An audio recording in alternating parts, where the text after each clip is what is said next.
General Lengyel is responsible for ensuring that the more than 450,000 Army and Air National Guard personnel are accessible, capable, and ready to protect the homeland and provide combat-ready resources to the Air Force and the Army.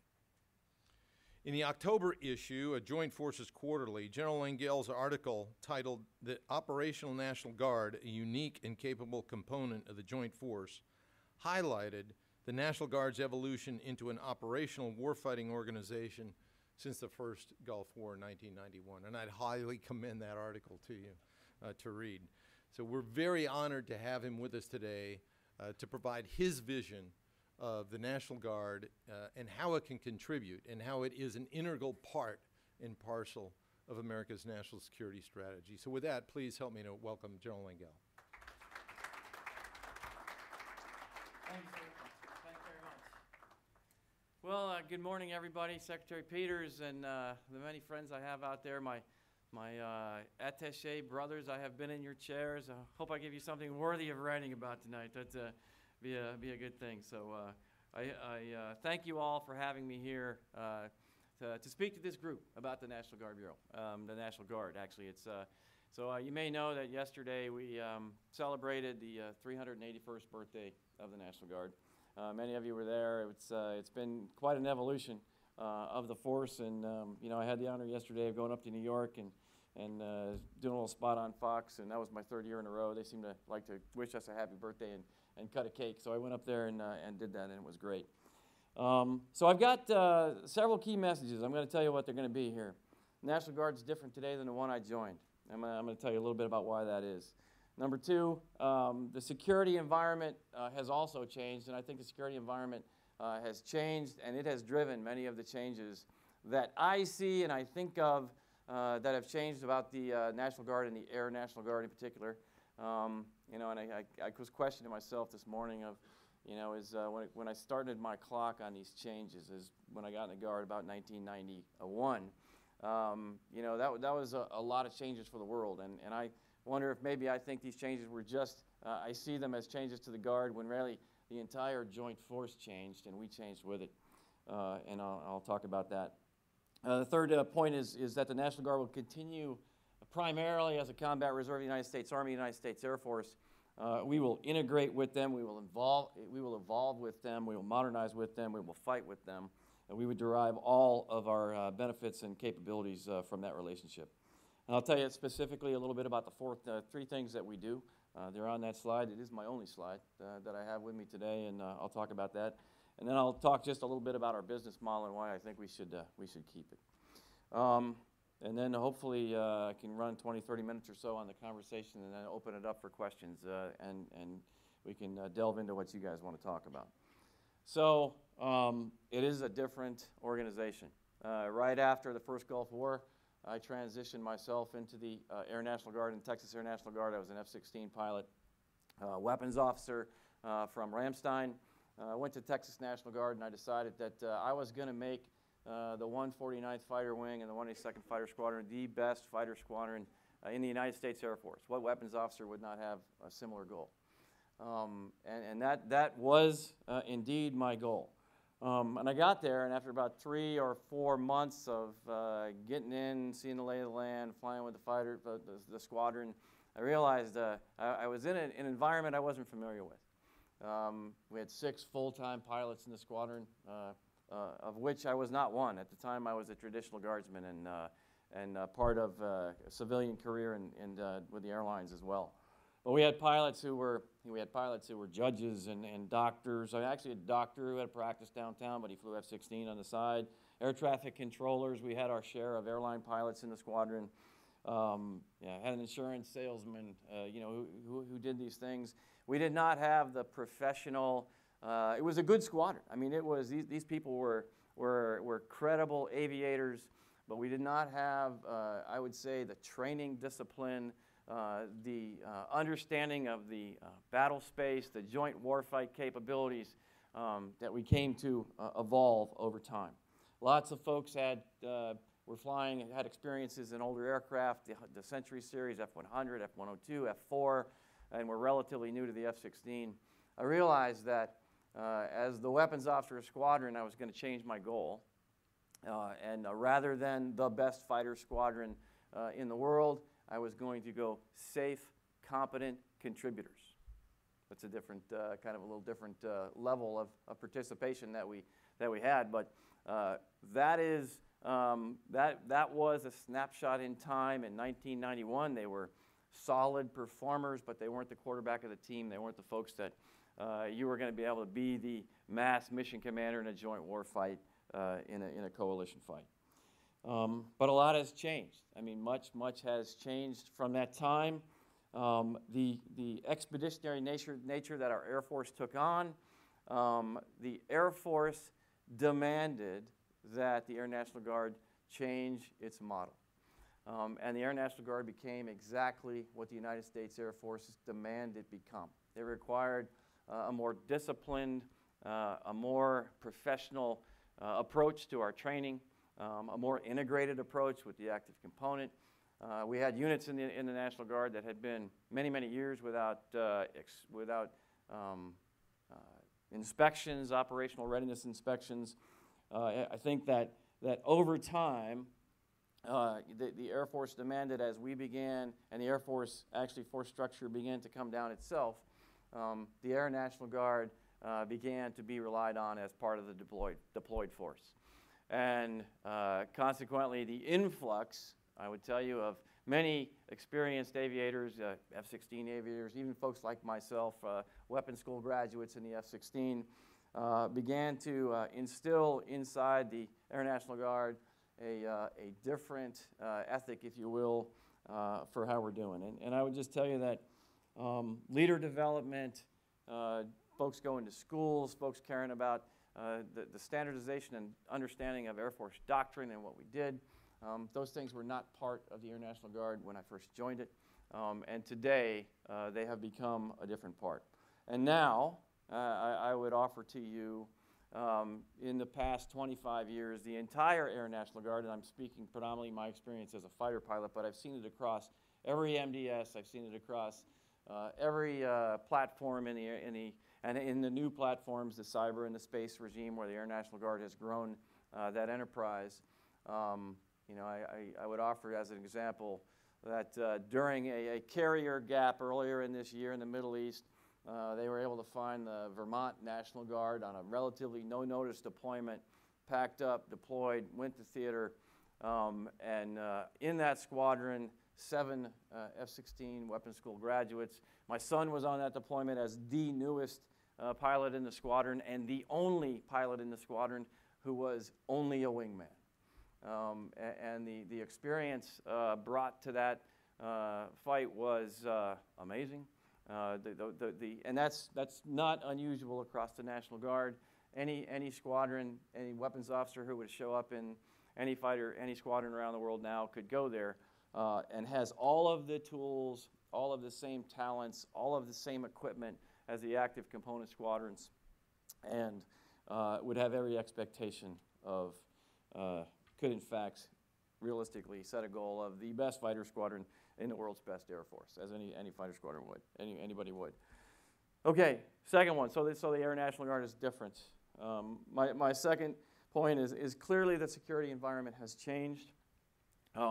As a product of the Cold War, you know, and I say this knowing full well that every commander who ever lived, every president who ever served, I believe when they think about it, they all say these are the most challenging times we have ever lived in.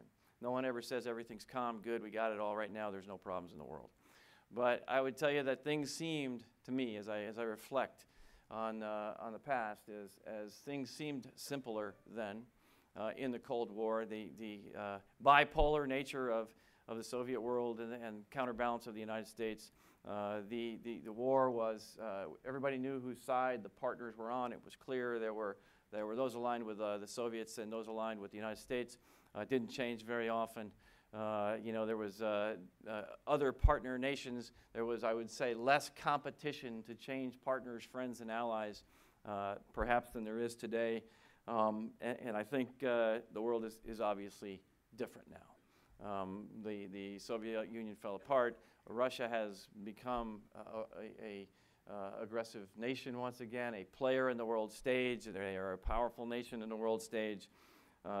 China was not a factor.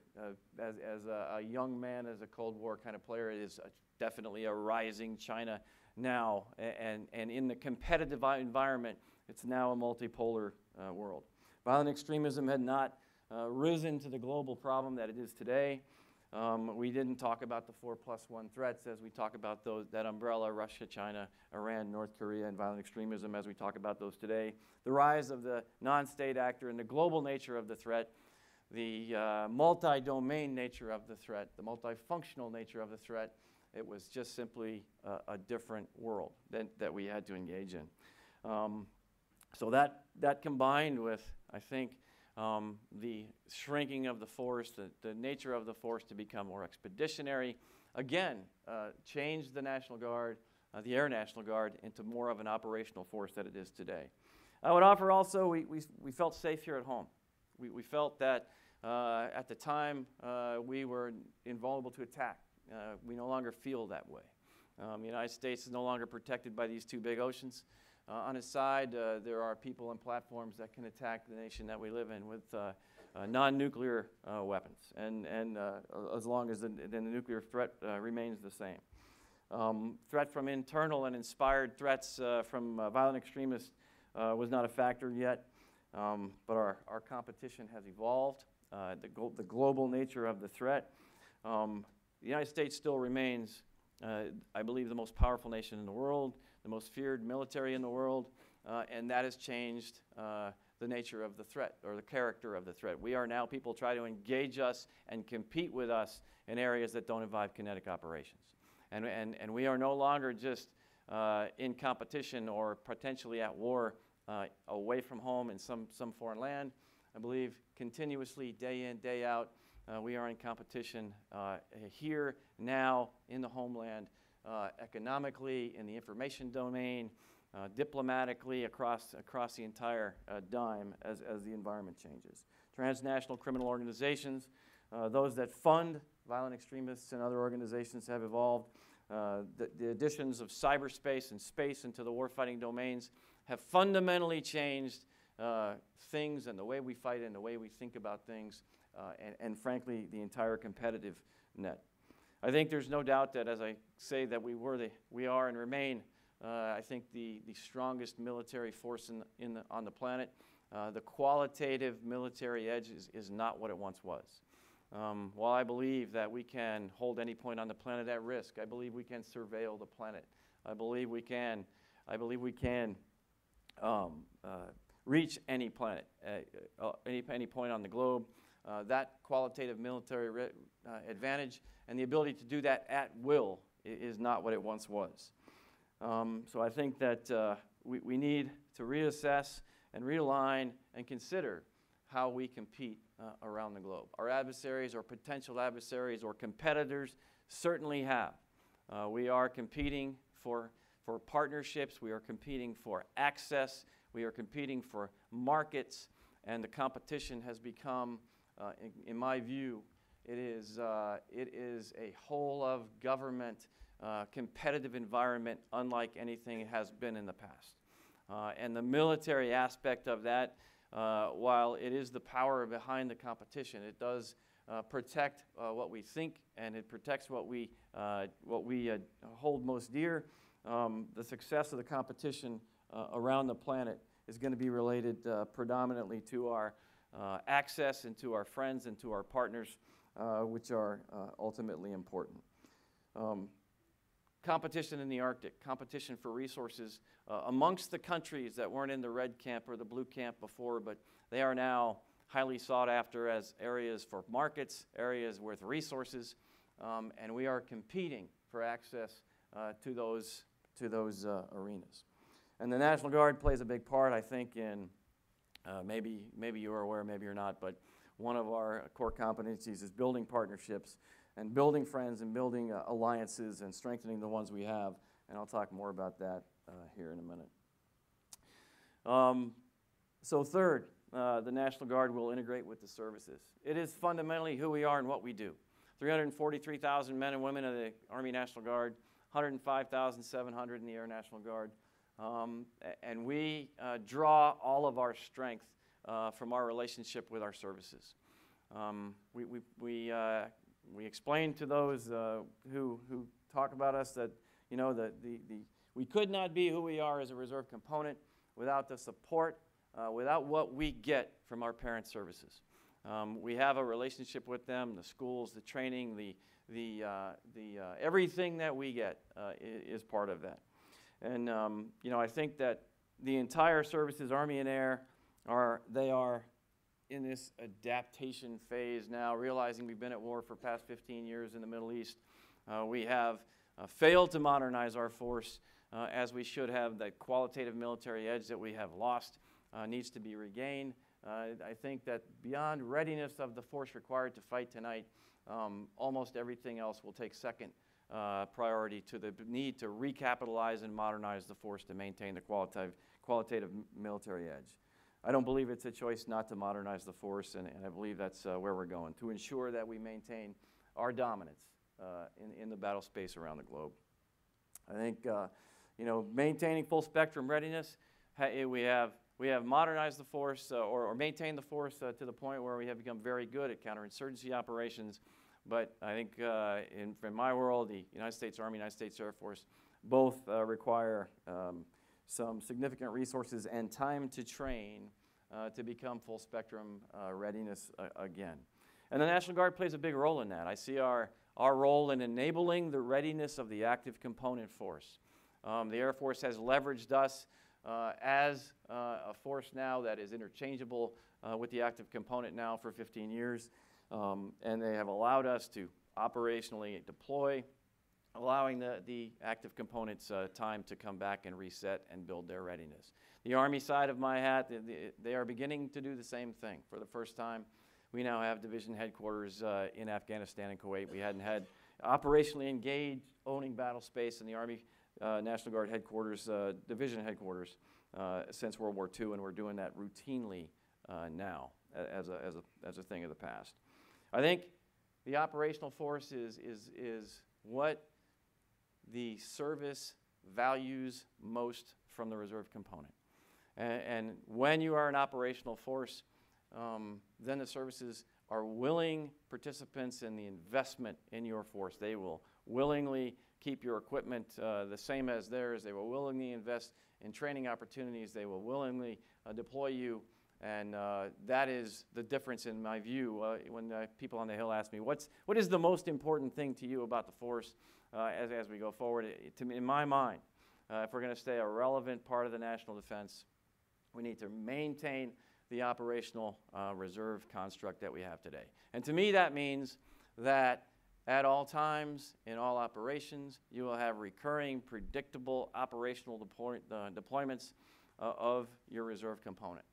And that does two things. It keeps you ready, it keeps the force more ready, and it keeps the active components willing to leverage you and to invest in you. I think that part of it's going to be physics. There are some parts of the force that the active component has trouble retaining, and frankly, leading edge things such as cyber, and I expect space will go this way as commercial space becomes more available. Some of those skill sets are just going to be more available in the commercial sector, in the private sector, and the way we're going to get that into the military side of the force is through the reserve component.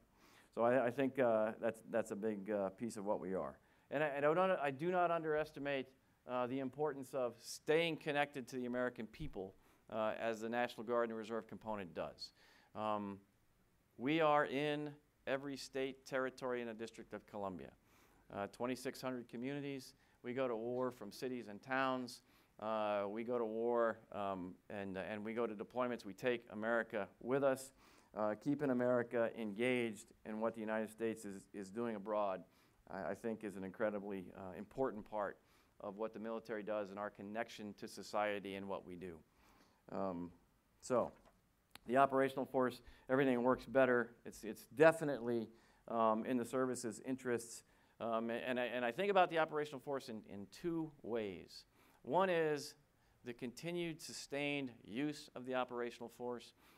That's what we're doing today. As I'm talking to you right now, today, we have about 20,000 members of our force, 7,000 airmen, 13,000 soldiers who are deployed and engaged in every combatant command on every continent on the planet.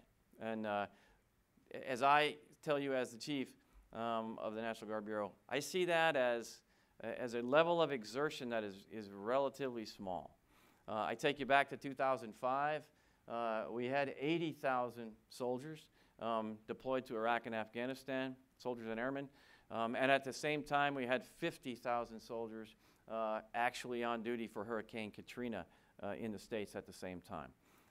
And so as I'm talking to you right now, a couple of months ago, Hurricane Harvey, we had 20,000 deployed forces, and we had another 25,000 forces who were engaged in domestic operations for a short period of time. But where we are right now, today, although there may be some stressed career fields, particularly in the tanker community and those kinds of things, overall, we are at a level that we could probably increase a little bit. And I frankly see my job as the chief and the benefit of the Air Force is to give General Goldfein, to give General Milley, what is the maximum contribution that we can make such that they can rebuild force structure and readiness in the active component.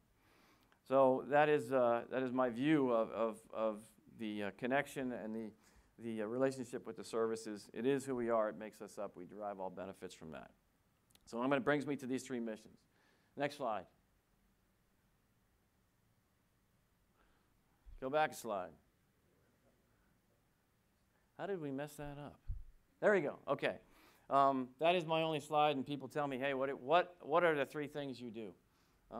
Fundamentally, it's warfight, homeland, partnerships. The warfight mission comes first. We are the service that can be mobilized uniquely by the President of the United States and the governors in the state from which we come.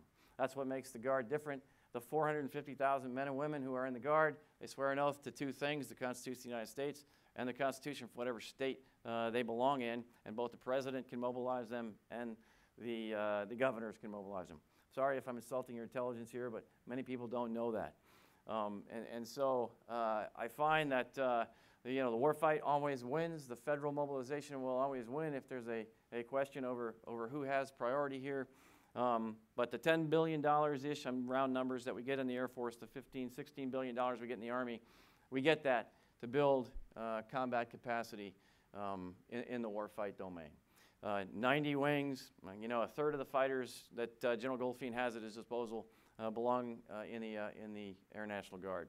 More than half the tankers, bunch of airlift, increasingly a higher percentage of the RPAs, the unmanned aircraft that we have. We have growth in cyber in the Air National Guard. 12 cyber operations squadrons is growing in there, and we are essentially, if there's a mission in the Air Force, there's very few missions that we don't have a operational connection to in the warfight. I think I just returned from the theater over Thanksgiving. Airmen, it is a beautiful thing, as General Deptula mentioned earlier. Go to Al-Udeid, airplanes on the ramp from 25 different wings in tankers. We come together in maintenance organizations. We come together in back shops, in fuels, and avionics.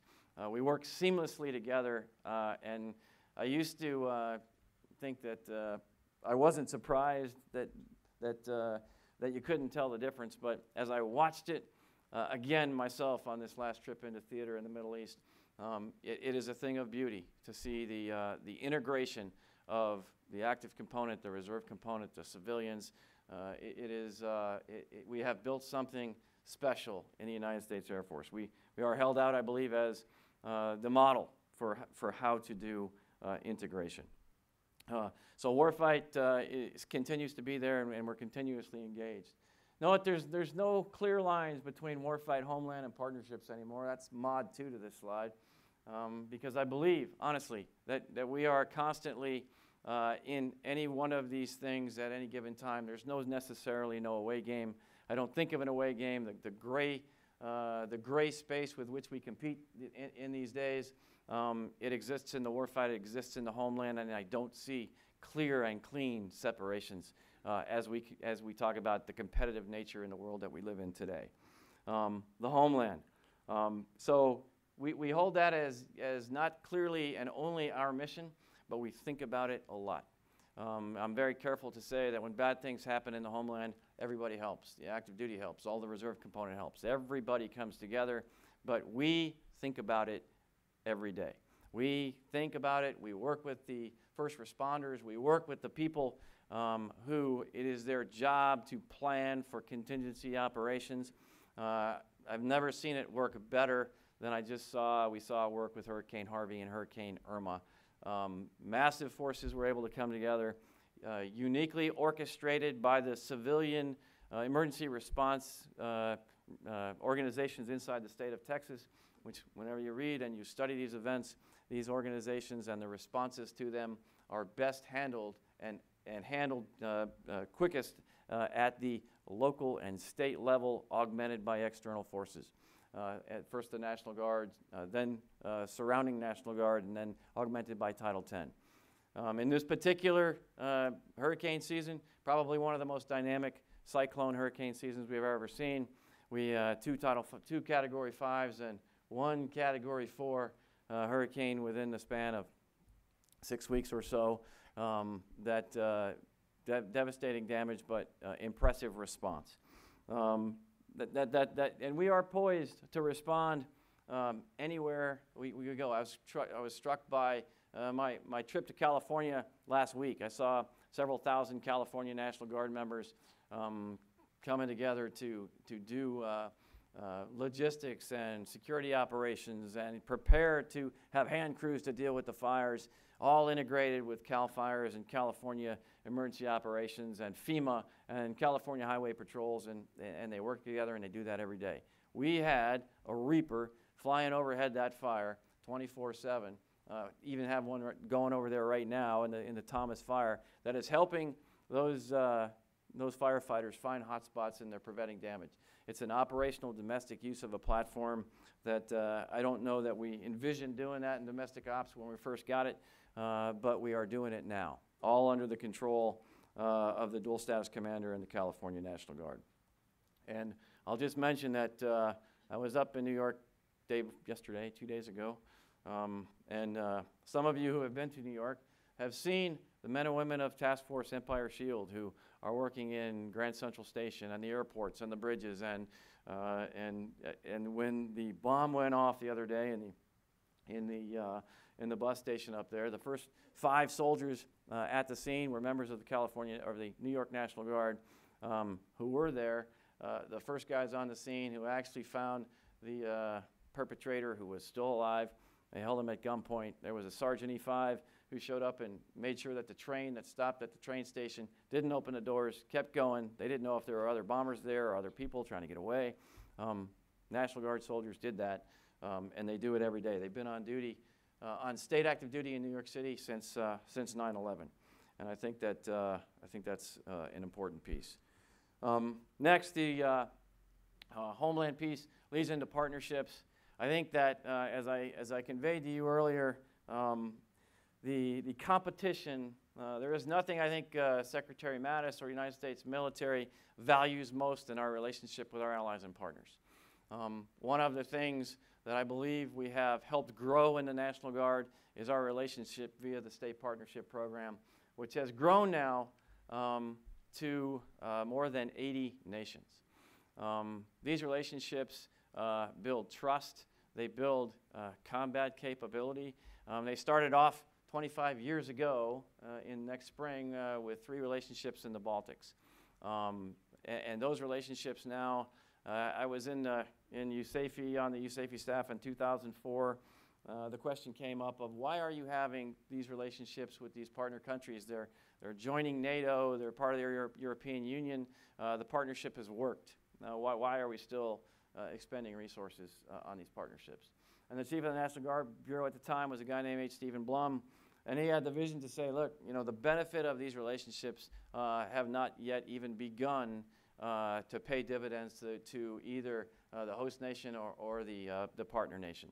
These are long-term projects. These are projects now that allow, you know, further engagement with other partners who are there, like the state of Michigan and Latvia, who go to Liberia and have a tri-party relationship now that brings Europe and the United States and Africa closer together. The state of Ohio, who goes to Serbia and Angola to do a medical exercise on the continent of Africa. That is a strategic benefit to all parties involved. And I think that we maybe didn't envision where this thing was going to go, but this has turned into a security provider. More than 80 times, our partner nations have deployed with us to the combat zone in Afghanistan or Iraq, provided they would deploy and could deploy with their partner nation. I saw it myself, and certainly Poland doesn't need to deploy with us anymore, but Task Force White Eagle in Bagram Air Base, Afghanistan, has 6 members of the Illinois National Guard embedded onto its staff as part of a force that is working together. So I believe that's an incredibly part of the program. We have 3 new partners. We just announced for partnership for Brazil, partnership for Burkina Faso, and a partnership for Qatar are all being looking at for future partners. So I think that's a good thing. The partnerships clearly from the National Guard are actually not related just to international partners, but it's the partnerships we build with the interagency part of our force here in the U.S., whether it's FEMA, the lead agencies we work with, whether it's DHS, our ability to use our organic assets in their Title 32 status to handle homeland events is something that we think about all the time. So my priorities as the Chief of the National Guard Bureau, be ready for any of these 3 missions. That is readiness for the Homeland mission or the federal mission. We need to develop the people. Right in the center of that slide is that soldier, is that airman. That is our most important weapon system. We can't do any of those 3 missions without that. It probably requires the most money, the most development, the most training, the most shelter, the most upgrades of any weapon system that we have. But that is my second priority, develop the people, maintaining the families and the employer support, and finally to innovate along with our services to do those three things in new and innovative ways. And that brings me to my last point here, which is our business model. And we have the same product as the United States Army and the United States Air Force in the battlefield. We use that product in new and ways to maintain the domestic requirements of our states and our governors in times of need here in the CONUS. But we definitely get there a different way. The Air Force is predominantly a part-time force, as is the Army Guard is. We are predominantly a part-time force. We do all we do in the Air Force. We organize, train, and equip under the command and control of the governors, with about 35% of our force being full-time. The rest of them, they are citizen soldiers who derive their compensation from some other full-time position. That's a good deal for the United States of America. On the Army side, about 16.4% of our force is full-time. That is probably not enough to sustain the readiness levels that we need to in this new and innovative Army that we're doing in the future. But I believe that we have to sustain it, which means we owe those people, those families, those employers predictability to the extent that we can give it in the utilization of that force. And I believe that the sustainable rate for that force is 1 period on and 4 to 5 periods off. That should be the normal model. Pending, anyway, obviously there's the possibility of full mobilization, and you always have. That is the surge capacity of, in the event of multiple overlapping contingencies, the President can mobilize the entire National Guard, grow the Air Force and the Army by 450,000 active duty soldiers and airmen in 1 day. But in the operational continued use of that force, I believe that we do not want those numbers of full-time support to grow much more than that. Or we lose the value proposition that we bring to the force. What is that value proposition? I sum it up like this. It is, if you take an equation, you say, how big are you, plus how good are you, plus what is the service that you get and you divide that by the cost, that's the value proposition. How big we are, the only people that decide that for us is the Congress, United States Senate, Congress across the Hill. They decide how big we get to be. The quality we are, how good are we, the United States Air Force, and how we spend our money and our disciplined training regimen determine how good we are, and not all of that costs money. The service is, what are the policies and guidance in place that allow the utilization of that force to the combatant commander on a predictable, reasonable scale such there is valued use of that force to the commanders, and divided by the cost to us, predominantly, since everything else costs the same, the utilization of full-time force when you're mobilized, O&M to fly F-16s or Apaches, whatever, those are all the same. But our cost leverage is in the cost of the full-time force. And if we can maintain about a 35% full-time force and maintain the readiness for General Goldfein, I think he'll take it. So those are my 5 big messages. We have indeed, I believe, changed a lot as a force. Clearly the security environment is very, very different. That's led to the need to adapt not only the services but the reserve components. We're going to stay integrated with the forces. You saw my 3 missions up there, and you know, our business model is what it is, and I believe that it's a good deal, both for the warfight and for the homeland piece of this thing going forward. Doesn't mean there aren't challenges. Clearly there are challenges coming ahead. I believe money is going to continue to be a challenge, and as you take my comments about the challenging environment we live in, I never had a commander tell me we had plenty of money either. We always have, we're running out of money this year, and we're going to be worse next year. But, you know, I think clearly we are in the need to recapitalize the nuclear enterprise, to rebuild the space enterprise, to buy new and upgraded technology for all our services. We say we're too small to do what the nation is asking us to do. All of those things cost a lot of money, and there's going to be balances and trades going forward, and they're not going to be easy trades. But I do believe that modernization and modernization of the total force, all of it, the active and the reserve component, is complete.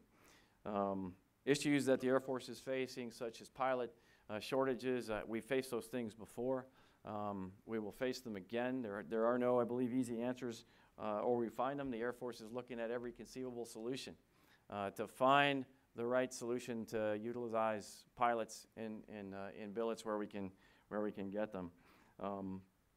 It is going to be a continued issue. I see it as a growing issue that the Army National Guard is going to have to deal with in the pilot world, maybe for the first time. So I think I'll stop there. I mean, that concludes my remarks, and I'd open it up to anybody who might have questions for me. Yes, sir.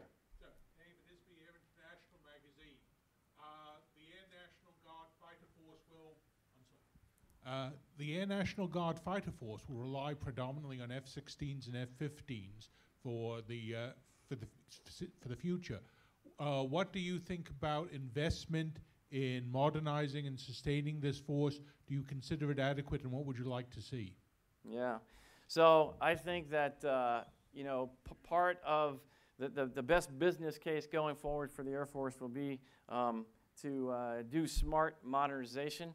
But they want to move at probably as quickly as they can to a total Air Force that is recapitalized with new 5th generation type aircraft. I think that there certainly are places where the Air Force is looking to modernize some of the A-10 fleets, the wings, some of the capabilities on the F-16.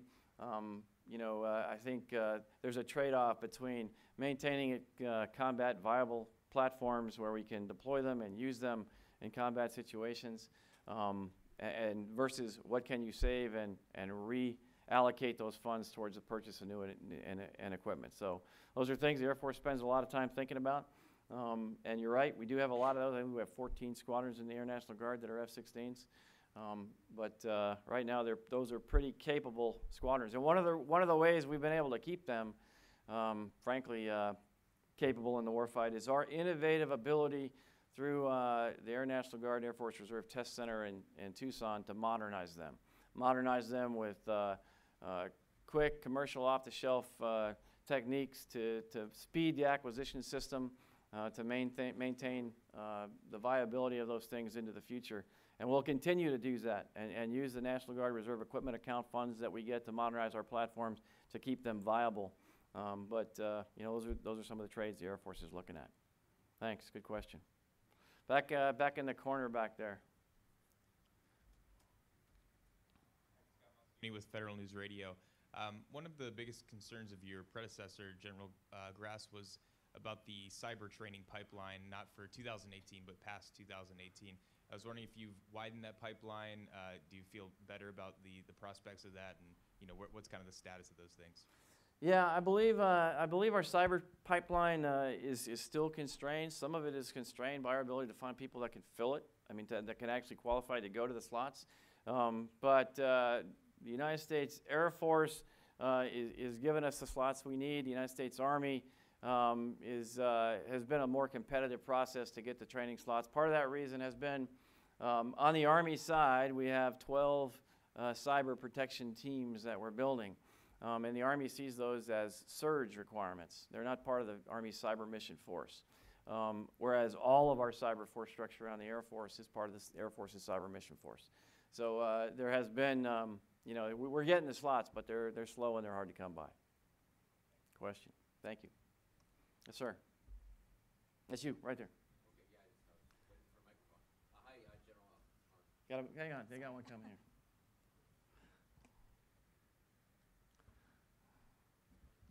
Hi, General Mark Sellinger, Defense Daily.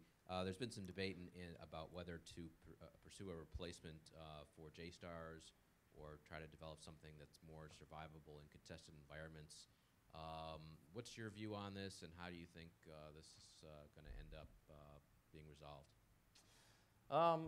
Short answer, I don't know how it's going to get resolved. I think the Air Force is looking for, you know, at the survivability of that platform. They're looking at the longevity of that platform. They're looking at new and innovative ways to use other sensors and platforms that can give us perhaps the same capability as a JSTARS. I think that's yet to be determined. I know the folks in Georgia are looking at that, and you know, we're going to work with the Air Force and do what's best for the overall department and the Air Force for the long term. That's what I think. Mike. Sir, given that There you go. You got a microphone for you here. given that the Guard and Reserve pilot force, a significant portion of it, have civilian careers with the airlines, how's the pilot shortage affecting the Guard and Reserve? And are you guys helping the Air Force to work through that? Yeah, we are. I'll say similarly, you know, we are feeling some stress on maintaining the full-time pilot force in the National Guard, particularly, as you may know, how we pay our full-timers is different. There's a technician full-time and there's an active Guard Reserve full-time. It's harder for us to fill and use the technician pay requirements that we have. It'd be my option, it'd be my choice to turn those into active Guard Reserve slots over time. We are a couple hundred pilots short from the full-time force that we're doing. So that's step number one, and we're looking at all the same things that the Air Force faces, we face. The only good news for me is you can be an airline pilot and a National Guard pilot, whatever platform that may be. Traditional pilots, part-time pilots, the folks that are doing both, they tend to stay in pretty full. We're at about 96% or so of our fill rates on that. And I think that's going to be sustained over time. So full-time pilots is an issue. We are looking at trying to help the Air Force. As I didn't really talk much about the integration, the associations that we have, the blending of active folks with National Guard and Reserve units, I see as an extremely adaptive use of the business model. It leverages the strengths of both people. The Air Force has actually plussed up. Part of the problem is you can't just add more pilots into a squadron without generating the sorties to fly them and to train them. You have to have the absorption capability. You can't just go bling, you're a fighter pilot. You got to generate sorties every month to grow them and train them and experience them so that you can do it. The Air Force has seen fit to add some additional full-time force structure to the Air National Guard that allows us to generate and maintain the aircraft at a higher rate so that we can fly more sorties and absorb the fighter pilots that the Air Force is giving us. It's all good. I mean, from our standpoint, what the Air Force lacks is enough experienced fighter pilots to grow the young pilots. We have a lot. All we have is pretty much experienced pilots. So I see that as something that the Air Force is going to leverage, and the Air National Guard is in full partnership to help the Air Force any way it can. We just have to be able to fly the sorties. We have to be able to absorb these pilots who are coming out of the training pipeline, so that when they show up, we can fly them, we can train them, we can experience them, just like the Air Force does. And I think the Air Force is going across the board, embedding fighter pilots into the National Guard squadrons and full participants. Thanks. Yes. Sir, as you look at the, you talked about integration throughout your remarks today and the importance of integration.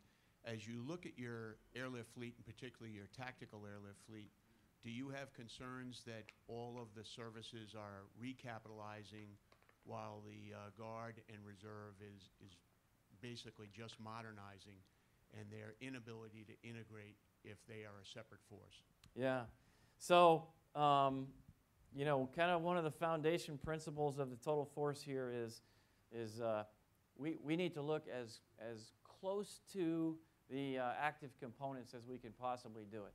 It's always a balancing act. I mean, you know, when you look at the modernization of some of the older C-130s, there will be cases made that, hey, we can put a new prop, we can put new engines, we can put boxes on it, we can upgrade the cockpits, AMP1, AMP2, give it glass avionics, we can make it capable of flying in there, and then the airplane actually has more power than some of the newer airplanes, and you know, there's all kinds of cases to be made. I get concerned when whatever we have doesn't integrate with whatever the Air Force has in the combat zone. Whenever it becomes logistically hard to support it, it becomes hard to use it. And if you can't use it, then you become a burden on the service. And I don't want to be, as I mentioned earlier, we derive all of our capability in the National Guard from ability to be part of the United States Air Force. And whenever the active component doesn't have something that's in the service, by its very nature, I mean, it's just going to happen that they start to make trades, and they feel it less obligated to maintain it, to service it, to sustain it, to upgrade it, to keep it around. I mean, it just becomes more of a tussle and more of a competition for funds to do it. So it's something that we watch. You know, it's something that we have in the Guard is older C-130s. But then there becomes a balancing act of, well, how do we do this, and can we make that work while we upgrade some of to the 5th-gen fighter fleets, or weapons, or space, or nukes, or whatever else we make? It's all trades inside a finite amount of funds.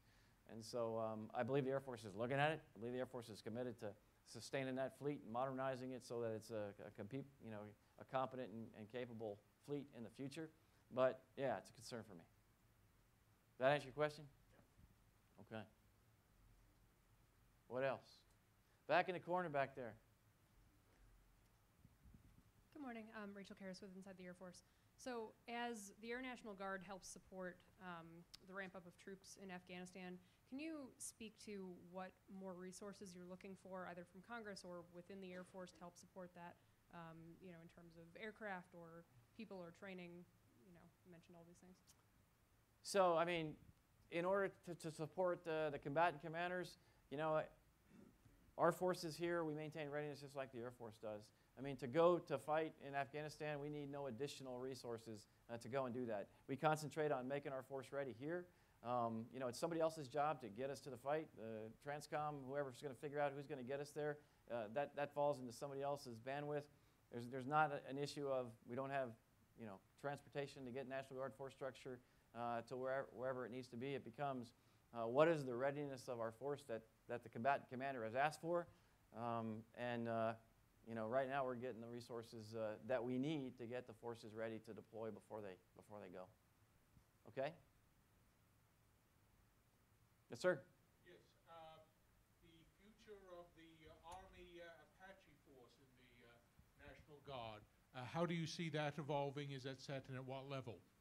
So I think that the future of the National Guard, as you know, the Aviation Restructure initiative that the Army went through several years ago, Initially, there was a plan to divest attack aviation from the Army National Guard.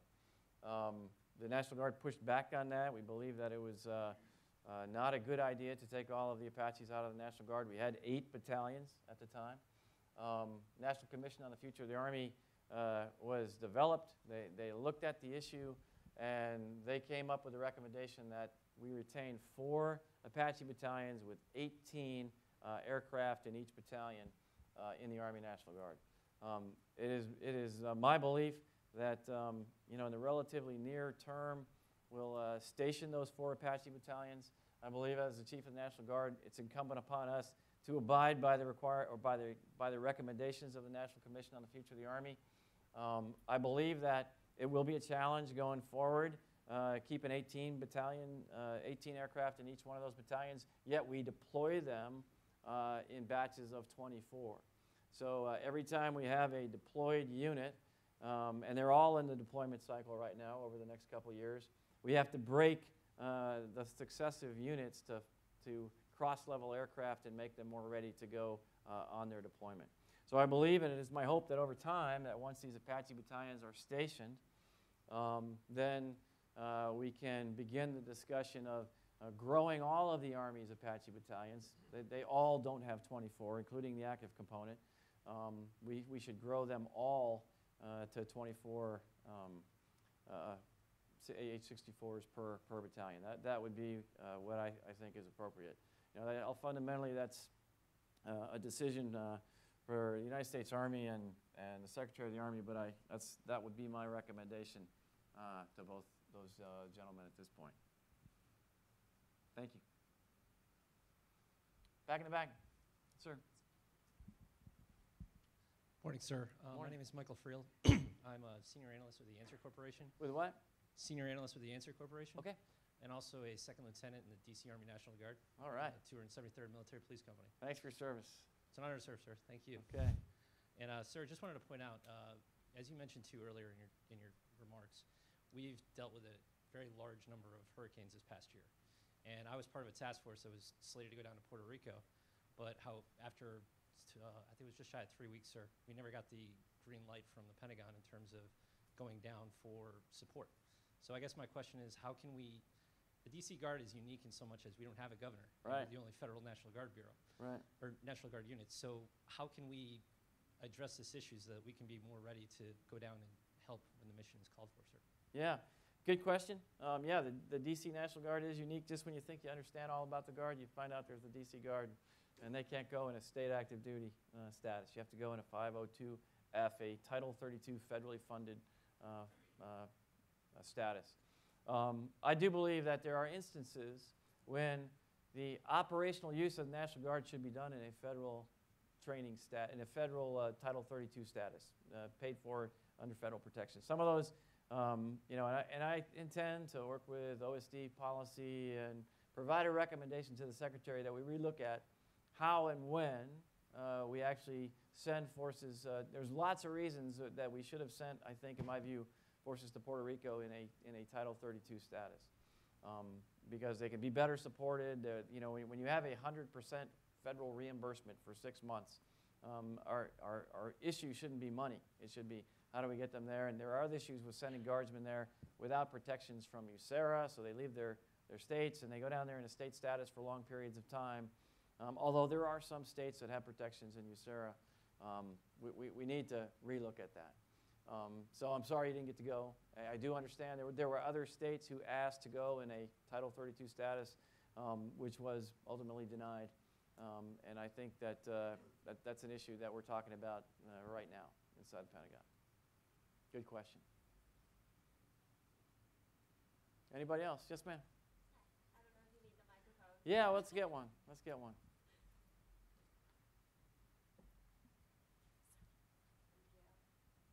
Hi, I'm Charles Panzina with Military Times. Yes. And so I know the Army has just started standing up their Security Force Assistance Brigades. Yeah. And there's supposed to be 6 of them with 1 at a National Guard Right. location. And I was wondering if you knew what locations were being looked at, or if you had any updates. Yeah, I'm not ready to tell you where. We're still looking. We're still Yeah. looking on exactly where we're going to put that. As you know, that's a special kind of brigade. There was higher grades, and and it's going to be a higher utilization, kind of operational, special forces-like operation. So we're looking at it, and you know, when time comes, we'll make that public. Okay, thanks. Do All you right. know if it would, the National Guard one would be? It'll be spread over several states. I can tell you that. Okay. I think. And what was your other question about it? I was just wondering, since there will be 6 of them, if you know if that might be one of the later ones, or if that might be kind of soon. I can't remember what year. I'll get back to you on what year it is. I think Okay. 2021. Does anybody? Yeah, I think it's 21, but I'll get back to you. Okay, We're thank in the you. process of getting ready to do it right now. Mhm. So it's you know, we're thinking about it. Okay, thank you. You bet. Anybody else? Yes, sir. Oh, microphone. There it comes. While both the Army and Air National Guards have been operating unmanned air vehicles for a number of years, Yeah. how do you see the future, and do you see this as combining with the Guards' other mission sets? So, you know, I think that the unmanned or the remotely piloted, I think we prefer to say aircraft, there's very little unmanned about unmanned platforms. But I think that, you know, I think that's clearly a way of the future. That will have impact long-term in future chiefs of the National Guard Bureau, where they won't be talking about shortages of fighter pilots and the like, because there will be different ways to employ those kinds of capabilities. I think that we're going to sustain that. That is a long-term capability for both the Army and for the ISR and attack part of the Air Force, and I don't see that changing. You know, frankly, I see the Guard's role in the unmanned or the remotely piloted business. I'm frankly more concerned with the domestic use of those platforms outside of the military and how they might become a threat here in the homeland for us. I think there's a lot that we need to look at in terms of how do we counter the UAS threat around the globe. As you may know and have seen, the ability for those things to fly in and around other assets, or the ability for them to you know, be hazardous to people and grounds and crowds is something that we're considered. We need to look at. One more question. Anybody? Hey, everybody, thank you very much. It's been a pleasure to speak to you. Thank you. Thank you all very much for coming. We'll see you at our next event. General Lengyel. Thank you. On behalf of General Leptour, thanks for coming. And we have a little present for you here. Okay. We have European Air Power by John Andreas Olsen. I hope you enjoy reading over the holidays. Thank you all very much. Thank My you for pleasure. coming. See you at the next event. Okay.